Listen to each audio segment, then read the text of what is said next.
você, meu irmão, abrir a sua Bíblia no livro dos Salmos e acompanhar a leitura que vou fazer no Salmo 51.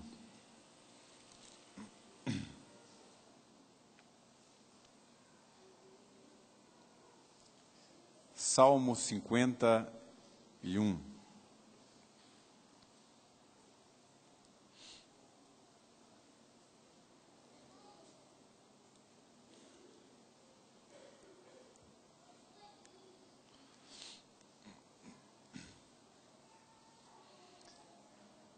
Ao mestre de canto, Salmo de Davi, quando o profeta Natã veio ter com ele, depois de haver ele possuído Batseba. Compadece-te de mim, ó Deus, segundo a tua benignidade, e segundo a multidão das tuas misericórdias, apaga as minhas transgressões. Lava-me completamente da minha iniquidade e purifica-me do meu pecado. Pois eu conheço as minhas transgressões e o meu pecado está sempre diante de mim.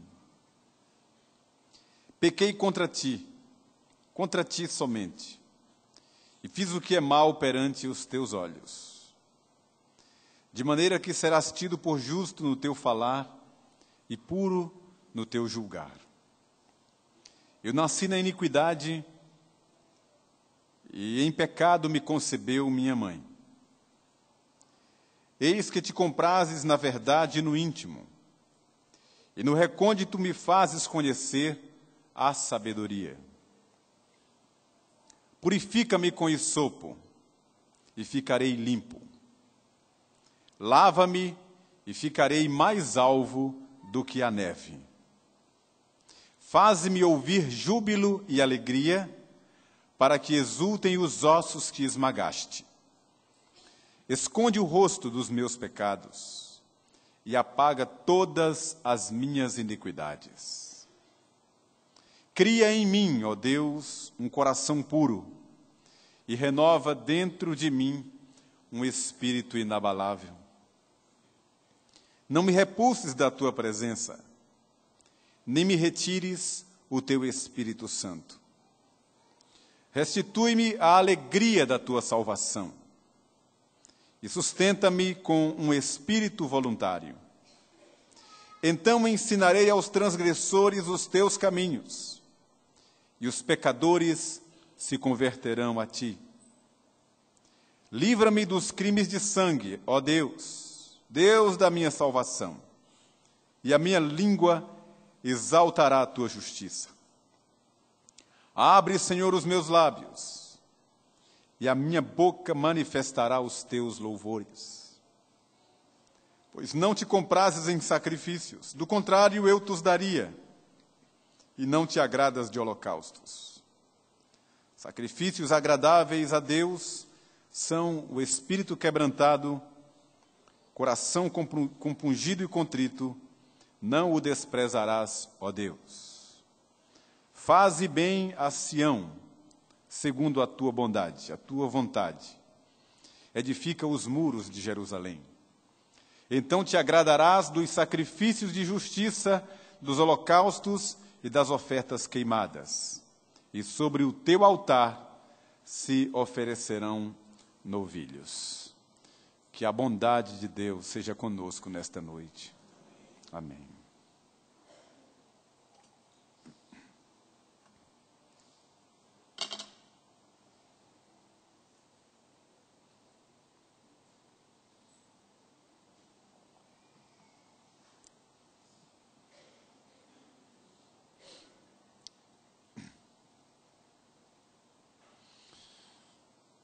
Este é um salmo de Davi, rei de Israel. O contexto, todos nós, se não a maioria de nós, sabe. Mas mesmo assim eu vou contar de novo a história. Pode ser que alguém que esteja acompanhando pela internet ou mesmo alguém aqui, não conheça de todo essa história. Davi era um homem piedoso, temente a Deus, muito inteligente, muitos dons, procurava em todo o tempo agradar ao Senhor, mas era um homem como você e eu. Como diz a Escritura, sujeito aos mesmos sentimentos. Ele abrigava em seu coração as mesmas tentações que ocorrem a todos nós.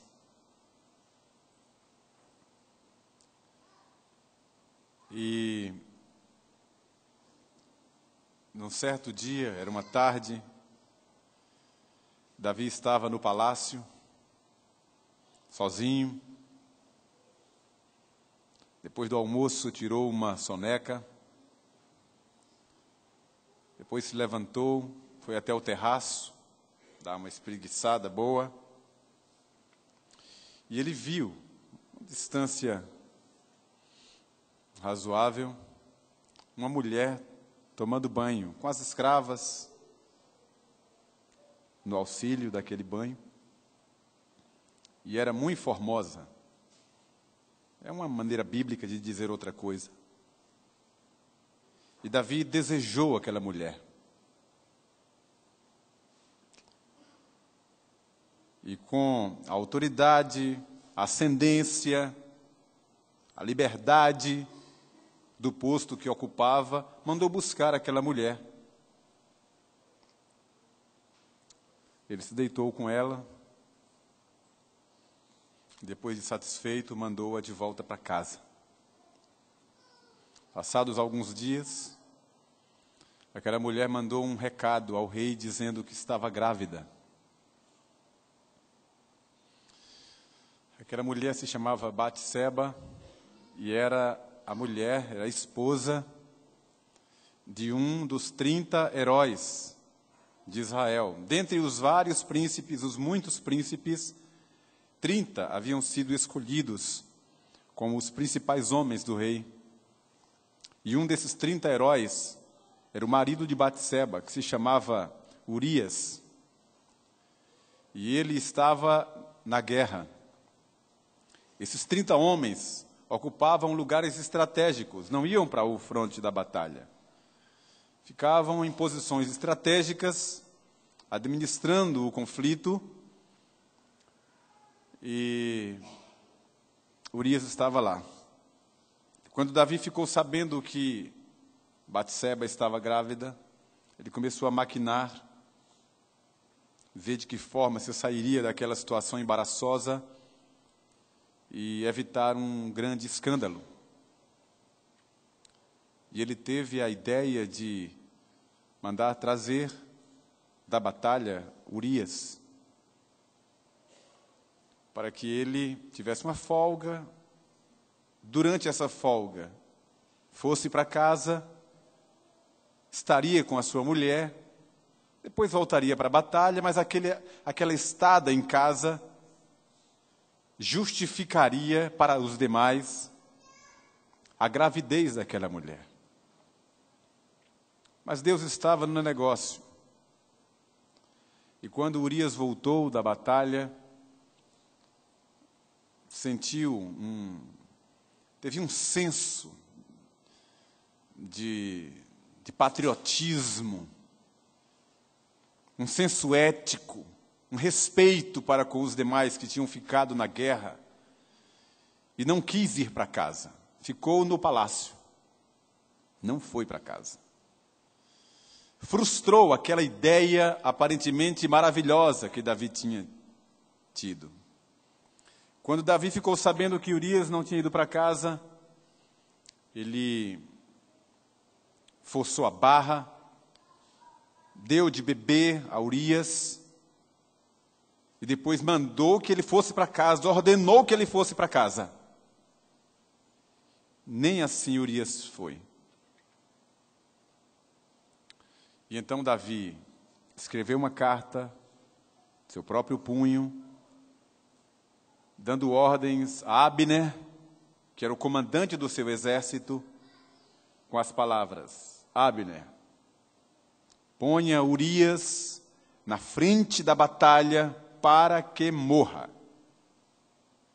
Fechou a carta, selou, ninguém podia abrir, senão Abner. Entregou a carta nas mãos do próprio Urias, para que levasse aquela correspondência. Urias entregou a carta a Abner, leu, guardou, e Urias foi levado para a frente da batalha, e Urias foi morto. Abner, então, mandou uma carta ao rei: Urias está morto. Quando Davi recebeu a carta, que abriu, fez cara de choro, demonstrou estar sofrendo com aquela notícia, afinal um dos seus heróis estava morto. Pranteou, e depois de alguns dias, para consolar a família de Urias, mandou trazer Batseba, grávida, para sua convivência, e a tomou como mulher, e aparentemente estava tudo resolvido, ninguém ficou sabendo de nada, ninguém sabia de nada, e aquela história estava contornada. Diante dos homens, tudo estava resolvido. Aquela maquinação de Davi estava perfeita. Mas para com Deus não é assim que funciona. Deus levantou um profeta chamado Natã e o enviou à casa de Davi. Quando Natã chegou ali, Natã contou uma história para o rei. Natã disse: ó rei, numa certa cidade tinha 2 homens, um muito rico, muitas ovelhas, bois, muitas juntas, muito gado. E tinha um outro na mesma cidade que não tinha nada, muito pobre. A única coisa que tinha era uma ovelhinha que ele vinha criando desde pequenininha, colocava no colo, comia no prato com os seus filhos, era como se fosse mais um filho da casa. E passando naquela cidade, um forasteiro, um estrangeiro, aquele homem rico e importante, em vez de tomar um do seu rebanho imenso, mandou buscar a única ovelhinha daquele pobre, matou e deu um churrasco para o estrangeiro. O sangue do rei subiu-lhe à cabeça, ficou bravo e bradou: quem fez isso vai morrer. E Natã disse: esse homem é você. Porque Deus te deu o reino, posse, bens, conquistas e até mulheres. E você tomou a ovelhinha do teu servo Urias. Portanto, a espada do Senhor é contra você. E essa espada não vai se apartar da sua casa. E foi com essa palavra de Natã que se iniciam as palavras do Salmo 51. Que ouvindo essas palavras, então Davi diz: compadece-te de mim, ó Deus, segundo a tua benignidade, segundo a multidão das tuas misericórdias, apaga as minhas transgressões, lava-me completamente da minha iniquidade. Ele se desesperou e começa então a sua oração por perdão pelas muitas iniquidades.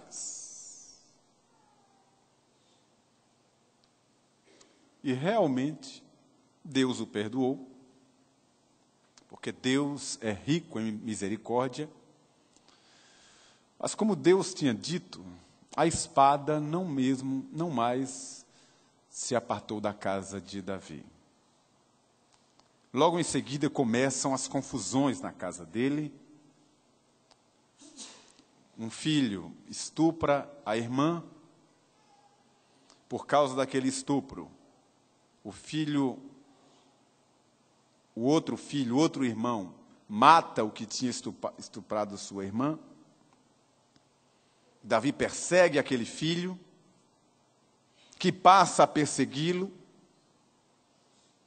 Depois, aquele filho que matou o irmão morre num acidente, ficou preso pelos cabelos, então veio o inimigo e acabou com a história. Depois, o terceiro filho monta uma cabala com a própria mãe para tomar o trono do pai, e a Escritura diz que Davi morre farto de anos e também de angústia.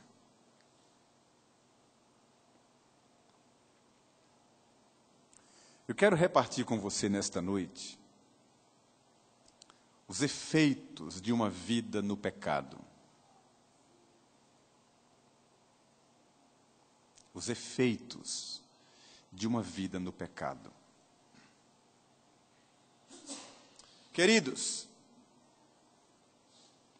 todos aqueles que foram iluminados, despertados por Deus para viver na sua presença, todos foram chamados para viver em santidade e temor. Foram chamados para viver de tal forma que o comportamento glorifique a Deus em todo o tempo. Isso eu posso extrair das palavras do próprio Cristo, que disse que devemos viver de tal modo que os ímpios, que os de fora, que o homem natural olhem para nós e vejam a glória de Deus.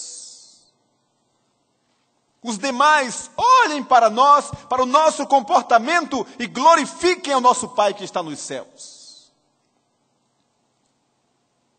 Que o nosso pensar, o nosso agir, o nosso falar, sejam coisas tão valorosas, tão carregadas de Deus, tão cheias da presença de Deus, que os que estão à nossa volta sejam de fato impactados com a glória de Deus.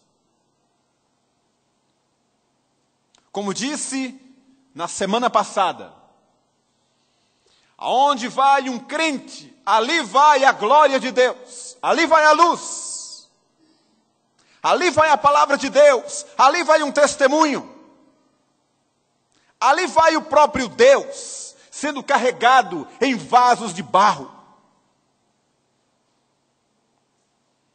E eu sei que não é uma coisa simples de entender, conquanto seja algo glorioso. As palavras de Paulo, que diz que nós carregamos em vasos de barro a sublimidade do conhecimento de Cristo. Ou seja, seres imperfeitos, de carne e ossos, pecadores regenerados, como você e eu, gente limitada, defeituosa, mas que carrega a glória de Cristo nos olhos, no falar e no agir.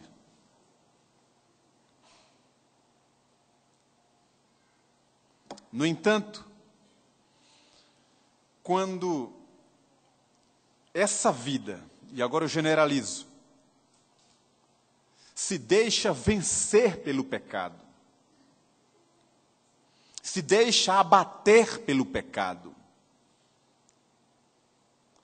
então vem alguns resultados que eu quero repartir com você nesta noite. Olha, primeiro que eu quero que você observe, do texto que eu li, chegou a consciência de pecado a Davi. É um salmo de confissão de pecados. Prova de que ele chegou a essa consciência. Embora não plena. Note você que ele disse assim, verso 4, versos 3 e 4, pois eu conheço as minhas transgressões e o meu pecado, reconhecendo, está sempre diante de mim. Essa é a consciência de pecado. Mas vejam o verso 4. Pequei contra ti somente, fiz o que é mal perante os teus olhos. Isso não é verdade.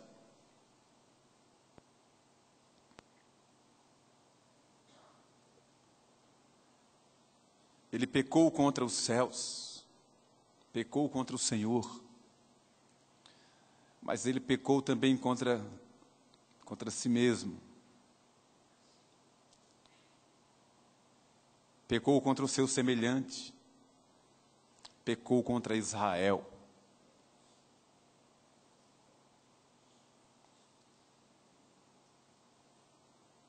Quando ofendemos a um irmão, estamos ofendendo a Deus também.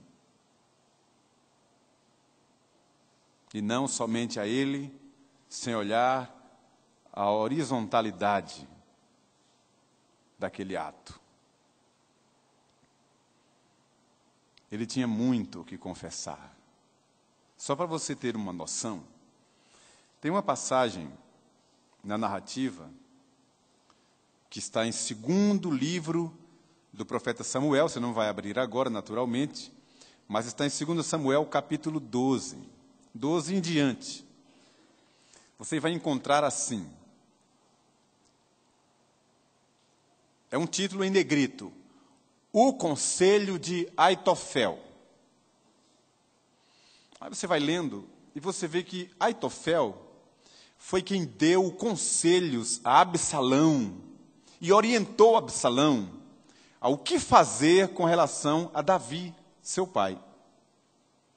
Foi Aitofel quem orientou Absalão a tomar o trono do pai e, em havendo oportunidade, matá-lo.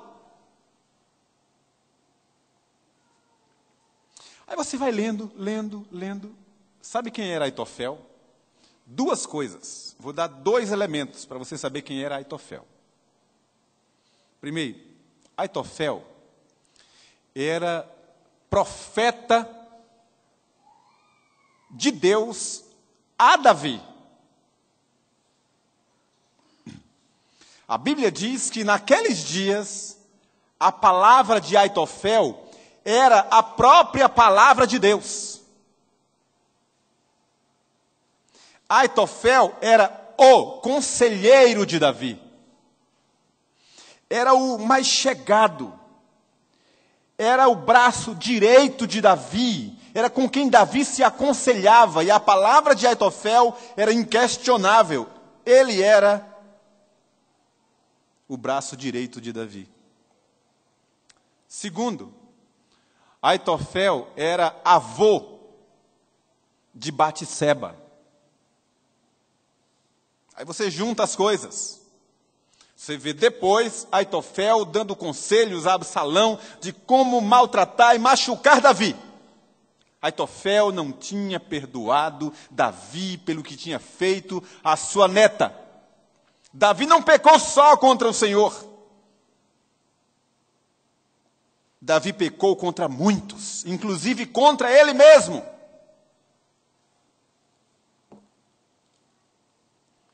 Mas foi ele chegando à consciência de pecado. O meu pecado está sempre diante de mim. E um outro salmo que está associado a esse é o Salmo 32. que é também de confissão, é esse momento em que ele dramaticamente se lança aos pés de Deus. E um outro salmo associado a esse é o 38, que é um salmo em que ele narra com detalhes os sentimentos, as sensações, as impressões que ele tinha do seu interior. Então, como exemplo, ele diz que sentia como que carregando fardos pesados que já excediam as suas forças. Andava encurvado o tempo inteiro, porque a mão de Deus era muito pesada sobre ele. Era essa a sensação. Sentia como que a carne dele estava purulenta, cheia de pus. Começou a sentir-se enfermo e com nojo dele mesmo. E diz, por causa da minha loucura, por causa dos meus muitos pecados, sentia nojo dele mesmo. Começou a sentir palpitações devido à inquietação do seu coração. Palpitações, ansiedade, começou a ter úlcera gástrica. Aí ele vai descrevendo com detalhes essas sensações por causa do pecado. Começou a sentir solidão, todos ficam de longe. Começou a sentir medo, porque os meus opressores inimigos são mais fortes do que eu. Várias sensações por causa do enfraquecimento da sua alma.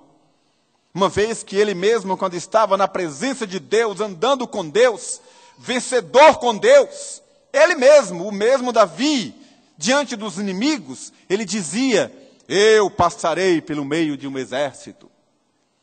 Ainda que um exército se acampe contra mim, não se atemorizará o meu coração. Mas enquanto ele estava no pecado, enfraqueceu-se. Então aqui no Salmo 51, está primeiramente essa consciência de pecado, que é o que falta a muitos de nós em tanto tempo, em muitos momentos. Mas graças a Deus, que Deus sempre levanta um Natã para nos confrontar. A palavra Natã significa dádiva. Isso quer dizer que quando Deus nos confronta, é uma dádiva do céu, é uma bênção de Deus, porque vai nos levar de volta à presença dEle. Então, sem mais delongas, eu vou dizer 3 coisas, 3 efeitos que o pecado traz. Primeira delas, verso 11.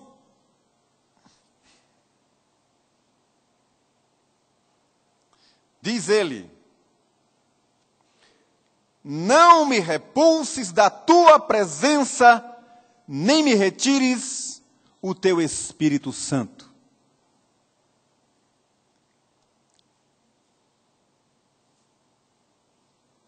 O pecado nos afasta da presença de Deus.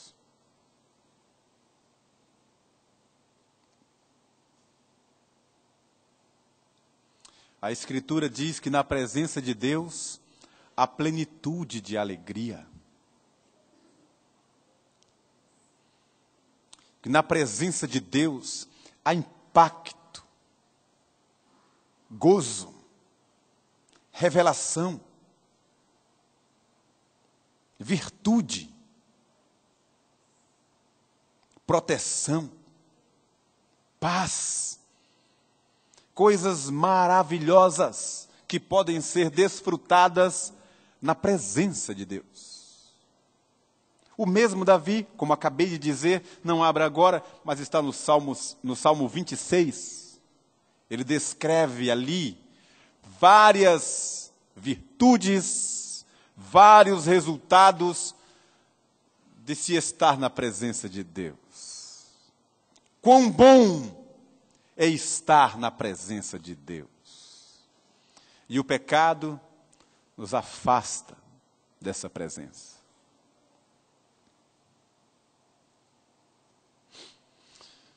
Sabe, irmãos, nós costumamos dizer que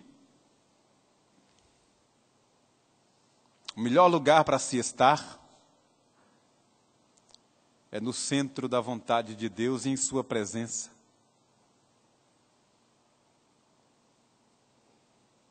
E isso é verdade. Pois não há lugar mais desprezível, pior para se estar do que longe da presença de Deus. Vou fazer uma ilustração com uma passagem bíblica, para você pensar, seguindo o meu raciocínio. Pegue a figura criada pelo próprio Senhor Jesus do filho pródigo. Veja quando ele estava numa terra distante, ninguém lhe dava nada, longe de casa, longe da presença do pai, longe dos benefícios da casa paterna. Lembre-se das palavras dele. Primeiro, ele diz assim, caindo em si, que é essa consciência, ele disse, na casa de meu pai há pão com fartura. E eu aqui morro de fome. Para ele, na casa do pai, até o tratamento com os funcionários e os escravos era algo tão superior àquele estágio de distanciamento dele, que ele queria ser tratado como se trata um escravo, porque na casa do pai até o escravo é tratado com dignidade. Então pegue os dois extremos e veja o que é estar longe da presença de Deus. A presença de Deus é onde há enlevo, cura, bênção, conforto, dignidade, honra e paz. E o pecado nos afasta da presença de Deus. Segundo lugar, olha o que é que diz o texto. Verso 12. Restitui-me a alegria da tua salvação e sustenta-me com espírito voluntário. O pecado nos rouba a alegria das coisas espirituais.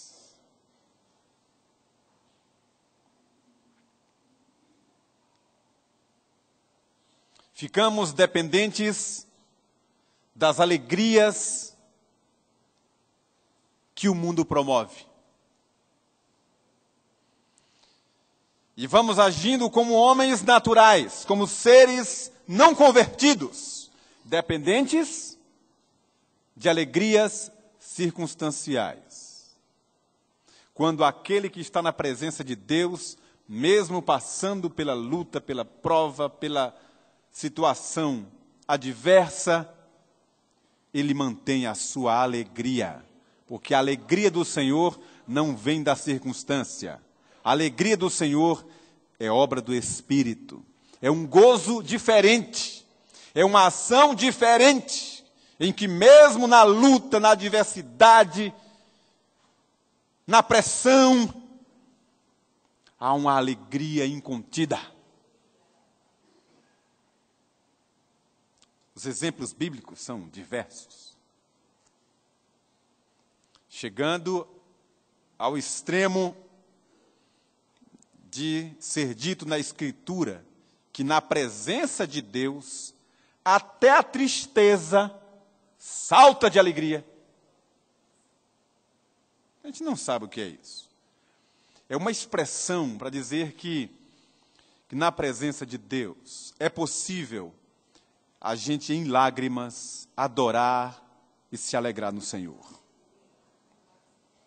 Isso é possível na presença de Deus. Mas quando o pecado vem e alcança, as coisas espirituais não mais trazem prazer, nem alegria, porque o pecado nos rouba isso.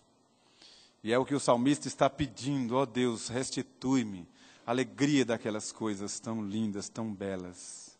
Que coisa boa é ir à igreja. Que coisa boa ouvir um hino. Que coisa boa ler a Escritura. Que coisa boa encontrar um irmão. Que coisa boa estar na presença do Senhor. E pressa para ir à casa de Deus, sem pressa para sair da presença de Deus. E tudo o mais passa a girar em torno disso. Terceira e última verdade. Verso 13. Então, ensinarei aos transgressores os teus caminhos, e os pecadores se converterão a ti. O pecado nos rouba o compromisso com a evangelização.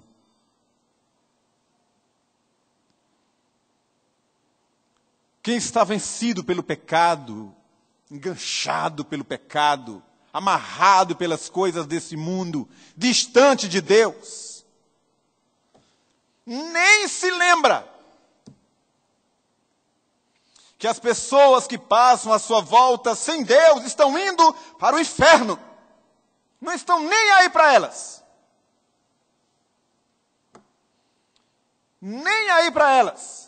Não abre a boca, não dá testemunho, tem vergonha do Evangelho, vergonha das coisas de Deus, muito menos prazer nelas.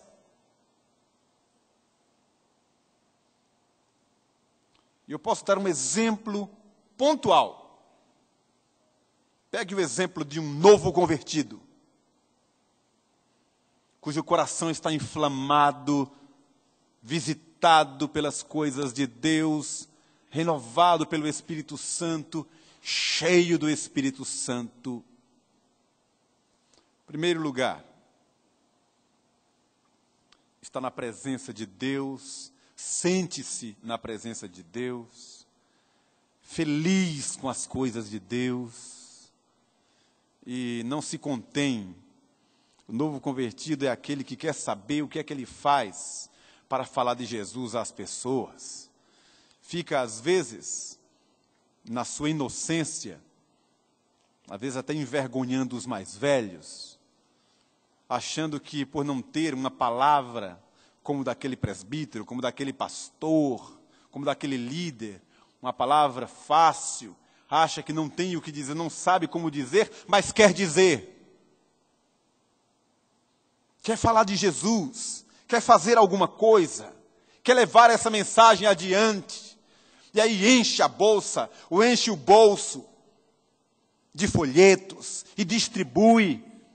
E às vezes, pelo olhar humano e daqueles que estão afastados de Deus, paga micos horríveis dentro de um ônibus, numa fila de banco, em qualquer lugar, distribuindo folhetos, falando de Jesus, que hoje, para essa geração incrédula, é mico. Eu conheço um pastor, é uma figura folclórica. Eu peço a Deus um dia ter a oportunidade de trazê-lo aqui. Ele é do Recife. Ele é professor da cadeira de evangelismo no Seminário Presbiteriano do Norte. Agora, ele não apenas fala de evangelização nas aulas dele. Ele evangeliza. O carro dele não tem mais lugar de colocar adesivo de crente. Não tem mais lugar de colocar adesivo de crente no capô, no para-brisa, no para-lama, todo lugar.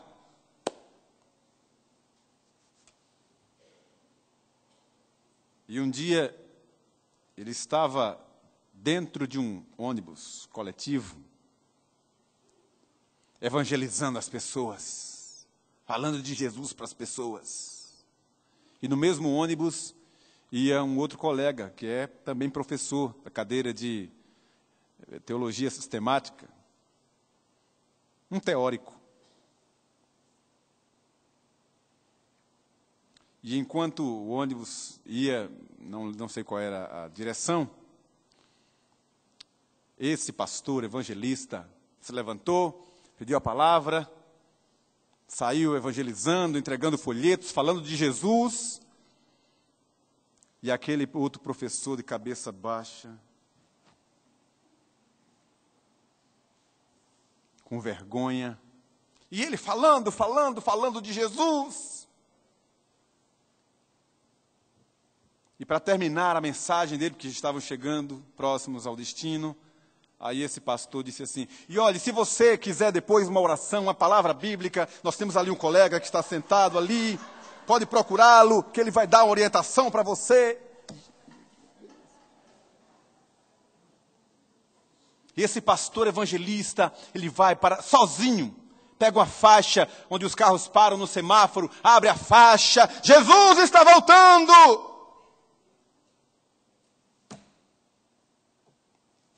O que é mico para muitos. O pecado nos afasta de Deus. E a nossa oração dessa noite precisa ser a oração de Davi, reconhecendo o nosso pecado, pedindo a Ele que não retire de nós a consciência da sua presença, nem a alegria das coisas espirituais, nem o ardor evangelístico, porque as pessoas precisam ouvir falar que Jesus é o Salvador. E que essa palavra alcance o nosso coração, a começar do meu, e nos dê alegria no Senhor. É em nome dele que eu oro.